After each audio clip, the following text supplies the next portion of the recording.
es un cambio que más o menos tiene sentido, ¿no? Ya que si la mayoría de usuarios navegan en la versión móvil, ¿por qué debería Google rastrear Internet como un dispositivo de sobremesa? Pero sí que es cierto que eso, bueno, acarrea una serie de decisiones que son de alta afectación para muchos sitios web, sobre todo webs pues más grandes, ¿no? Con mucho legacy y que les cuesta mucho pues migrar y han tenido que hacer un esfuerzo importante, ¿no? De modernizar el diseño, hacerlo responsive, etcétera.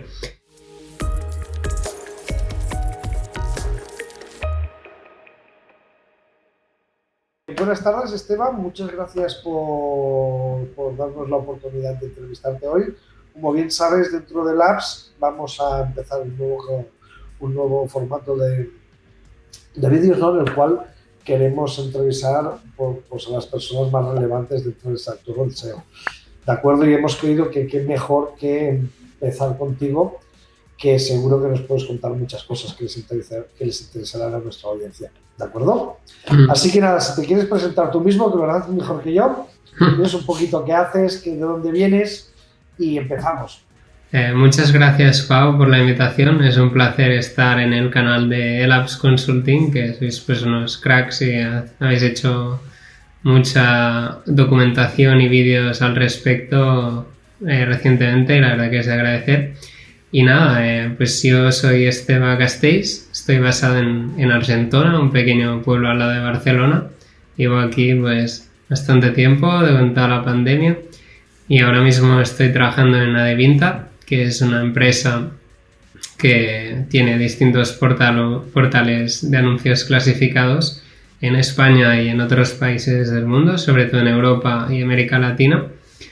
Y pues principalmente mi día a día es de trabajar con todos los países para asegurarnos que tanto pues los países en los que tenemos un SEO manager en nuestro equipo como los que aún no lo tienen y que están en vías de desarrollo logren los mejores resultados orgánicos. Por otro lado, pues yo he trabajado también en Softonic y en Avasmedia en el pasado, con lo que bueno, he trabajado un poco también en la parte de agencia, gran proyecto de internet como es Softonic. Y aparte pues también tengo una newsletter sobre SEO que la hago cada 2 semanas, que se llama Seopatía, y eso sería un poco el resumen de quién soy y qué hago. Esteban es una persona muy humilde, ¿no? Al final, entre sus responsabilidades, pues tiene webs como Habitacle, Infojobs, Coches.net, Anuncios, Vivo, casi nada, ¿de acuerdo? Y para los que no habéis o no leéis su newsletter, os recomiendo que la leáis y que os suscribáis, ¿vale? Porque realmente en cada newsletter encontramos, al menos yo, como persona que me considero un profesional del SEO, encuentro interesante y que no sé, ¿no? Al final cuesta encontrar newsletters que aporten valor y que no repitan lo que ya se lee en todos los sitios. Creo que a la de Esteve, pues esas cosas las tiene, ¿no? Así que sin más, Esteve, te invito a que tengamos una conversación muy abierta, ¿de acuerdo? De hacia dónde crees que va el SEO, ¿vale? Yo para mí veo un cambio de paradigma en lo que es el SEO mobile. No sé tú, ya no lo que dice Google, de la usabilidad y tal, creo que Google ha cambiado mucho la forma de entender las webs y cómo las crawlea, cómo las entiende. No sé qué opinas tú del respecto. Pues totalmente, Pau. Yo creo que todo el cambio de mobile empieza con el anuncio de Mobile First Index, ¿no? Que hizo Google y hace un par y pico de años, casi 3, lo que nos comentó que pues en algún momento, que aún no ha llegado el 100%, ¿no? En principio será en febrero del año que viene, pero Google nos dijo que iba a crawlear todos los sitios web como un dispositivo móvil, cosa que era un gran cambio, ¿no? Porque estamos acostumbrados que lo único que importaba era la versión desktop prácticamente, y Google pues hizo ahí un cambio muy, muy grande y muy relevante. Entonces yo creo que bueno, al final es un cambio que más o menos tiene sentido, ¿no? Ya que si la mayoría de usuarios navegan en la versión móvil, ¿por qué debería Google rastrear Internet como un dispositivo de sobremesa? pero sí que es cierto que eso, bueno, acarrea una serie de decisiones que son de alta afectación para muchos sitios web, sobre todo webs pues más grandes, ¿no? Con mucho legacy y que les cuesta mucho pues migrar y han tenido que hacer un esfuerzo importante, ¿no? De modernizar el diseño, hacerlo responsive, etcétera. Pero más allá del Mobile First Index, sí que es cierto que creo que muchas veces se pasa por alto el efecto que ha tenido esto, ¿no? Y una de las cosas que yo creo que todo el mundo más o menos tenía en cuenta en desktop era que el contenido visible era el que rankeaba, y si estaba oculto en una tab o en alguna cosa por el estilo, todos sabíamos que esto pues ya no tenía efecto. Por contra, que sí que vengo viendo que en sitios web que están en el Mobile First Index, el contenido que está en tabs en algunos casos también parece aportar, así como links que están en tabs son considerados, y eso pues es un punto muy interesante de cosas que han ido cambiando y que pues ya son la nueva realidad, ¿no? Del SEO en nuestro día a día. ¿Cómo ves cómo Google está crawleando ahora las webs? Más o menos frecuencia, de una forma no tanto quiero todo ya, sino mucho más selectivo. ¿Qué es lo que tú ves? Bueno, depende un poco del tamaño del sitio web. Yo creo que Google el rastreo más o menos lo sigue haciendo a niveles similares a lo que haría. Lo que sí que yo he ido notando en el último, sobre todo año aproximadamente, es que cada vez Google es un poco más selectivo con lo que indexa, no tanto con lo que rastrea, que eso Google sigue queriendo rastrear todo, entre comillas, pero sí que veo que es más exigente a la hora de decidir qué se indexa y qué no en su buscador, cosa que por otro lado tiene bastante sentido, porque cuanto más limpio esté su índice, ¿no? Primero se ahorran costes de servidores, que no hay que menospreciar el coste de tener miles y miles de servidores con billones de páginas, y por otro lado que también les facilita dar resultados más relevantes porque no hay tanta página de baja calidad. Yo creo que has hecho una observación muy interesante, igual yo no te he preguntado bien la pregunta. ¿De acuerdo? Exacto, yo estoy de acuerdo, Google sigue queriendo crawlear todo, pero para mí ha cambiado mucho cómo crawlean los diferentes tipos de información, depende de las características de la información. Información que es más caduca, información que él considera, por ejemplo, en el caso de una web como Habitaclia, a lo mejor realmente la propiedad en sí no es tan importante. Tener todas las propiedades muy bien indexadas. En cambio, tener los listados sí que es más importante. O a lo mejor entender que hay determinadas búsquedas que no tiene sentido para una población muy pequeña buscar un long tail muy largo, porque realmente la oferta es diferente, ¿no? Y para mí creo que entender eso es lo que a día de hoy le aporta como... me gusta también hablar que el score del web ha cambiado mucho de cómo se medía antes a cómo se medía ahora, ¿no? Y el llegar a ese fine tuning de realmente, pues esto tiene sentido, trabajar en long tail o no, creo que es la nueva forma que tiene Google de crawlear, como es la forma que tengo yo de decirlo. No sé cómo lo ves. Bueno, sí que es cierto que el long tail sigue siendo muy relevante, y en clasificados hay este problema, ¿no? Muy típico de que al final estás limitado por tu propio contenido, ¿no? Que pues es caduco muchas veces. Un inmueble tiene un ciclo de vida y se vende al final tarde o temprano, y eso hace que el anuncio y la URL por consecuencia desaparezca. Con lo que la estrategia de landing siempre va muy ligada a indexar los listados, ¿no?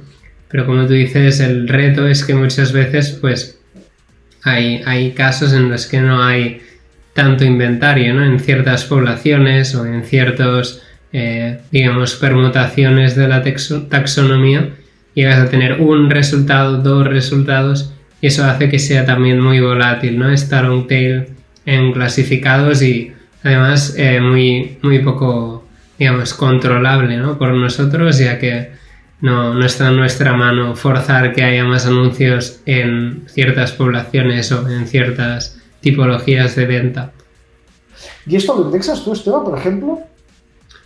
Imaginar una búsqueda, ¿no? En Argentona, tú que eres de Argentona, casas con piscina, 5 habitaciones y con jardín. Este tipo de listado, ¿cómo lo trabajas? Porque creo que esto es muy importante, ¿no? Primero, decidir si indexo o no, qué pasa con el thin content y cómo voy manteniendo esto, porque a lo mejor, no sé, pero esto te la voy a borrar. Vale.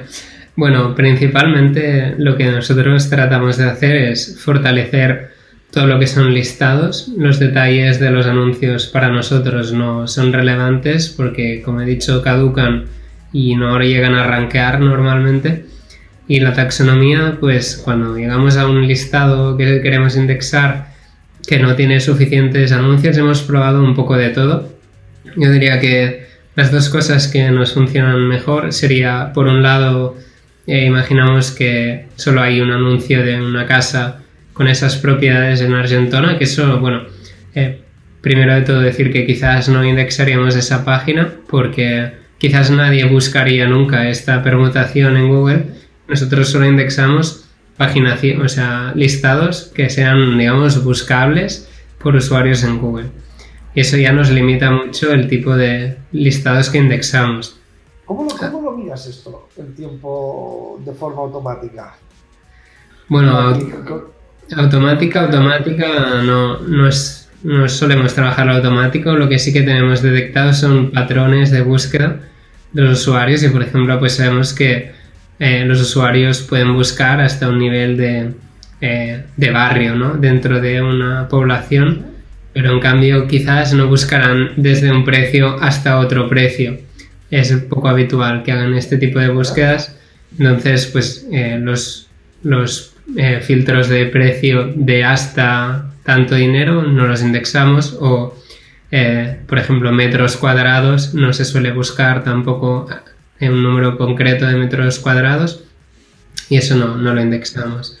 Y luego, volviendo a lo que comentabas de cómo generamos los listados, pues bueno, depende un poco del sitio web y su capacidad de, digamos, trabajo de estas landings, pero hay dos cosas que funcionan bien en la long tail.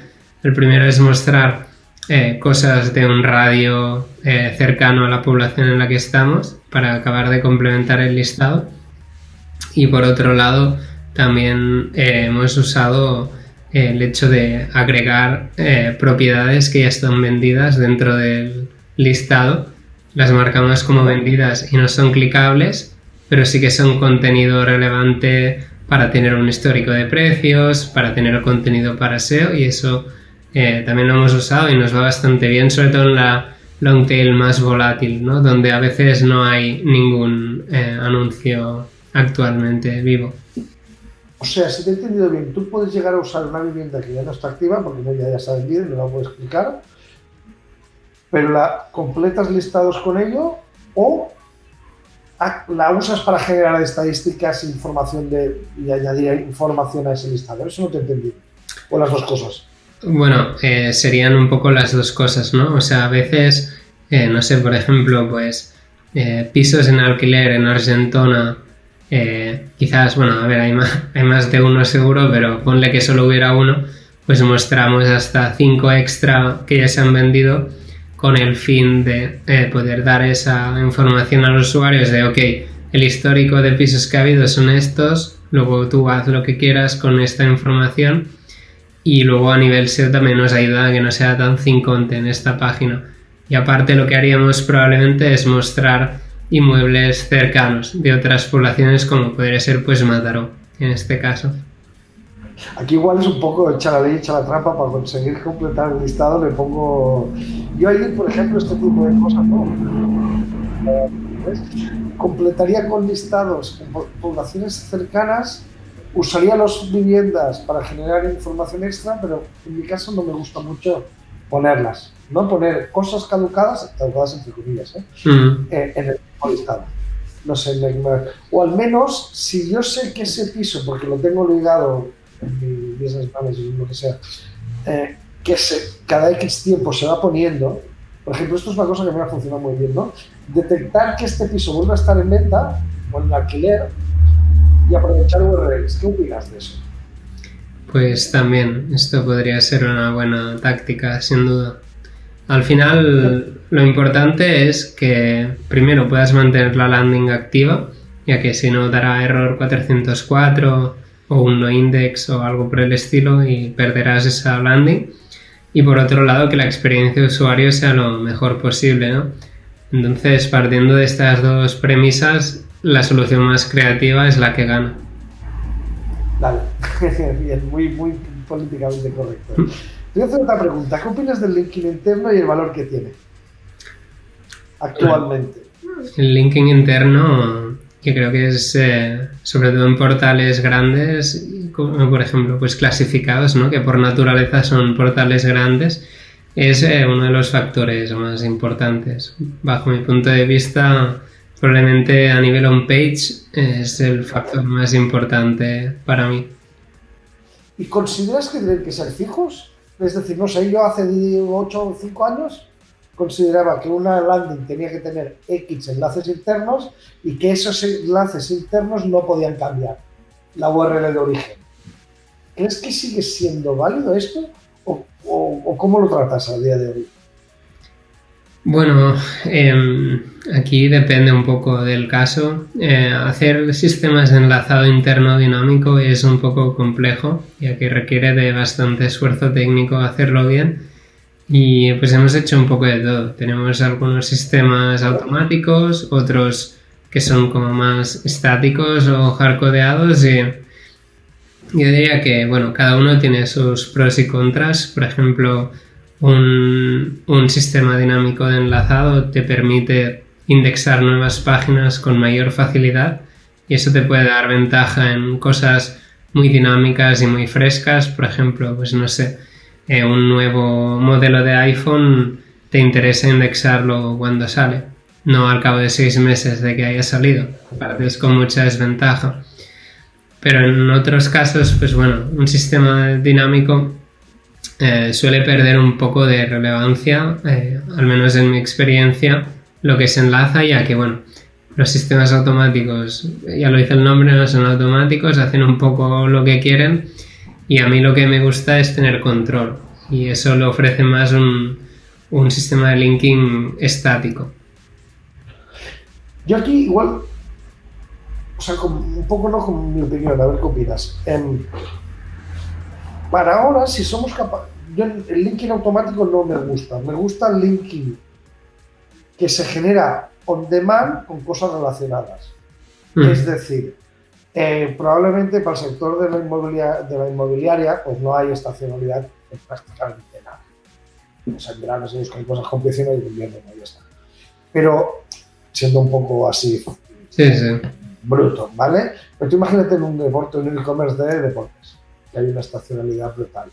¿Vale? Pero yo creo que antiguamente, pues no sé, imagínate, dentro de las cosas estacionales, pues hay ropa, hay camisetas y botas de ciclismo que se venden mucho durante el año. ¿Vale? Pero hay otros tipos de productos que creo que sí son muy afines o categorías a ser estructuras que totalmente dinámicas. Es decir, a mí una cosa que me funciona muy bien es, tengo clusterizadas todas mis categorías, pero yo el linking interno soy capaz de cambiarlo. O sea, el punto de entrada inicial lo puedo cambiar varias veces al año en función de qué tan importante es. Y como creo que con el cambio Mobile First Index, Google cambia mucho, ha cambiado el valor de los links internos, me permite generar landings que cambien los links en función de lo que me interesa indexarles. Es un poco cuando quería decir, si he dicho la palabra automática con el linking, no quería decir eso. Quería decir cambiante, constantemente. Dependiendo del negocio, ojo, hay que... ¿no? Es lo primero es entender el negocio. ¿Cómo lo ves? Pues totalmente. Yo creo que, o sea, un sistema de links dinámico es un poco imprescindible, ¿no? Para muchos sitios web. Por ejemplo, pues no sé, cuando trabajaba en Softonic había nuevos programas que iban saliendo con el tiempo y...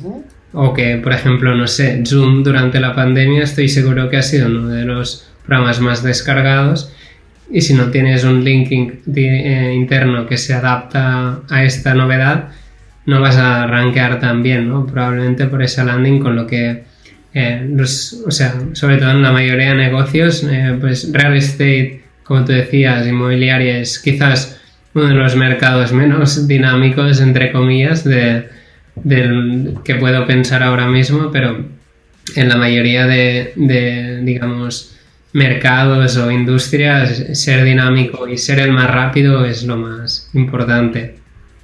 Ser el más rápido, aquí también estoy yo. El más rápido en poner las URLs online y en conseguir que Google las lea.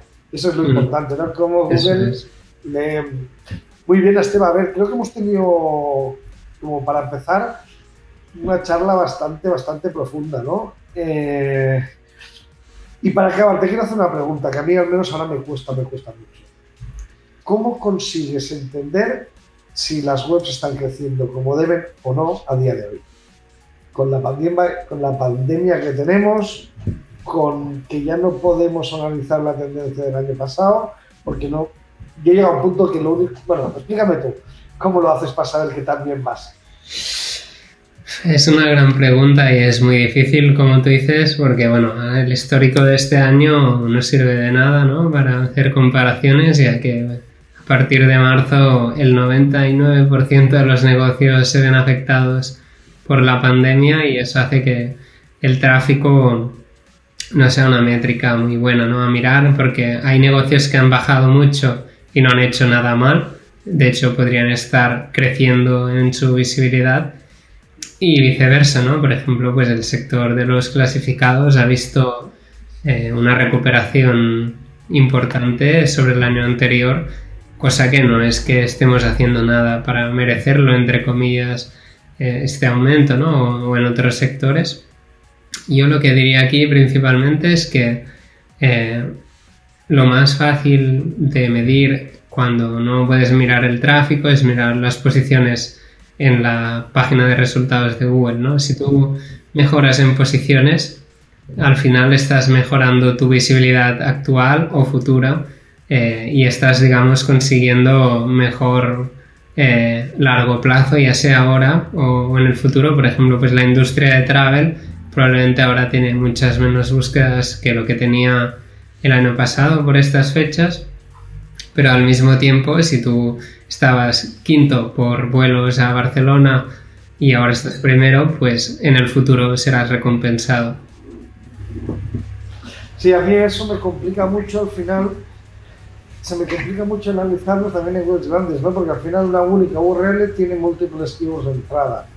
Entonces sí que el efecto de la demanda es lo que no nos permite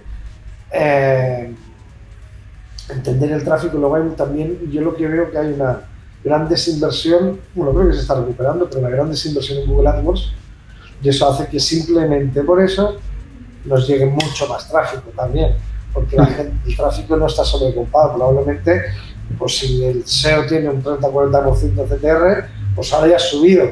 Entonces todo esto no te va complicando, y al final cuesta mucho entender que si estamos haciendo bien el trabajo de SEO, ¿no? Totalmente, yo he visto varios proyectos, vamos, la mayoría que se han visto afectados por la pandemia y uno de los motivos de la subida es la bajada de los budgets de AdWords, que eso hace que haya menos presencia, ¿no? Sobre todo en e-commerce se notó mucho, yo creo, al inicio de la pandemia, justo en marzo, abril, que hubo mucha bajada de budget y luego pues progresivamente han vuelto, pero sí que el tráfico SEO genérico, ¿no? De keywords que no contienen ninguna marca más se vio muy incrementado. Y con el mismo tráfico y con el mismo budget compraban el doble. Eso también lo hemos visto nosotros. Pero al final, bueno, y a mí son las partes que me gustan, ¿no? Al final llegar a hacer estrategias híbridas donde, bueno, y en vuestro caso imagino que vuestros presupuestos de AdWords son muy elevados, pero hay que maximizarlos. Entonces, ir jugando de cuándo estoy bien en SEO, cómo levantar AdWords, cómo no ponerlos, esto resulta, creo que son estrategias ganadoras, ¿no? Combinar la estrategia de AdWords con la de SEO no pueden ir por separado. Yo a veces creo que son departamentos que no se hablan, digo, bueno, que van a desperdiciar.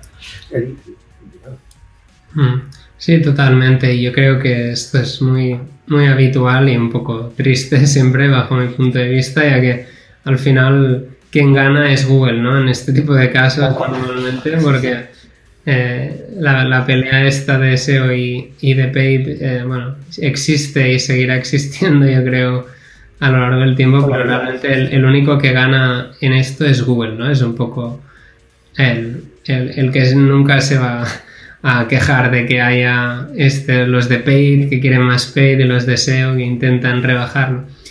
Pero sí, nosotros intentamos trabajarlo lo más cohesionado posible, no como una estrategia única, pero sí con unos mecanismos de control de, digamos, la canibalización de paid con SEO y viceversa.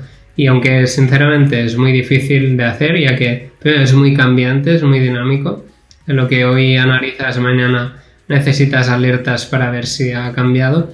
Y luego, bueno, que normalmente quien sale perdiendo, entre comillas, suele ser la persona de paid, ¿no? Ya que hay cierto tráfico que no deberían estar pujando y eso hace que digamos, vaya para SEO y en realidad suele haber un poco de fricción en este punto, ¿no? Sí.